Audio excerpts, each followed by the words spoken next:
The zoo trip. Phil Burnell stood in the dim light of his basement, surrounded by a fortress of empty snack wrappers and discarded gaming paraphernalia. At 42, he felt like a washed-up remnant of a once vibrant online persona. His streaming days, where he would bravely face the virtual world, were overcast by the shadow of his failing marriage with his enormous wife, Kat. She loomed not only in physical stature but also in the dominance she had in their relationship. Despite their struggles, Kat had an unexpected whimsy about her. One sunny Saturday morning, she wanted to visit the Renton Zoo. "It'll be fun. Let's get out and see some animals," she chirped, plopping down beside him, her weight causing Springs to groan in protest. Phil's heart raced with panic at the thought of stepping outside. But what if the trolls find out? What if they come for me? His mind swirled with images of faceless phantoms lurking beneath the bushes, waiting for a moment of weakness. "Phil, nobody cares," Kat scoffed, rolling her eyes, though a hint of concern flickered across her face. "Get over yourself. It's just the zoo." Eventually, despite his paranoia, his online community pestered him relentlessly until he reluctantly agreed to the outing. Maybe, he thought, a change of scenery would take his mind off things. At the zoo, each step was a struggle for Phil, who was now hyper-aware of every possible spectator. "Kat, who's that looking at me? Is it a troll?" he whispered, peering suspiciously over his shoulder. "Just chill, Phil," she said, nudging him forward.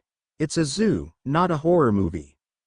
Pulling his hood up, Phil trudged along, muttering about the dangers of potential trolls and social media surveillance. They arrived at the gorilla enclosure, where a hulking figure loomed in the shadows, muscles rippling like coiled springs. The gorilla looked at Phil with an expression that could only be described as judgmental disdain. Just as Phil was about to point and whisper, "Kat, look at that thing," the gorilla began to beat its chest with a thunderous roar. Phil's heart dropped as the creature charged, its massive form a blur of motion. Panic surged through him, and before he could react, the gorilla had grasped his noodle-like arms and yanked him through the fence. A sudden and terrifying plunge into chaos. Phil's scream pierced the air. "Help me!" he wailed, a cry that echoed throughout the zoo, twisting into the brambles of laughter from onlookers. Kat doubled over, her laughter ringing out like chimes in the wind. "Phil, you look ridiculous," she cackled, her face alight with amusement as Phil was whisked away, helplessly clinging to the bars of the enclosure. As the gorilla carried him into its dark cave, Phil braced himself for the unknown. Time stretched into eternity while he was lost in the creature's wild realm. The world outside faded, and he could hear the muffled sounds of the zoo, but it felt miles away. When he finally emerged from the cave, it was as if he had crossed into another dimension. His Zelda pajamas hung low, a confounding reminder of both his absurdity and his suffering. "Kat," he stammered, bewildered and terrified. "The gorilla. It did something to me. I'm bleeding." Kat, still consumed by laughter, doubled over, joy radiating from her. "Oh, Phil. It serves you right for being such a nervous wreck." Gasping for breath, he found it hard to comprehend her delight. "And, by the way," she added with a smirk, "this is all live on YouTube. Everyone's watching."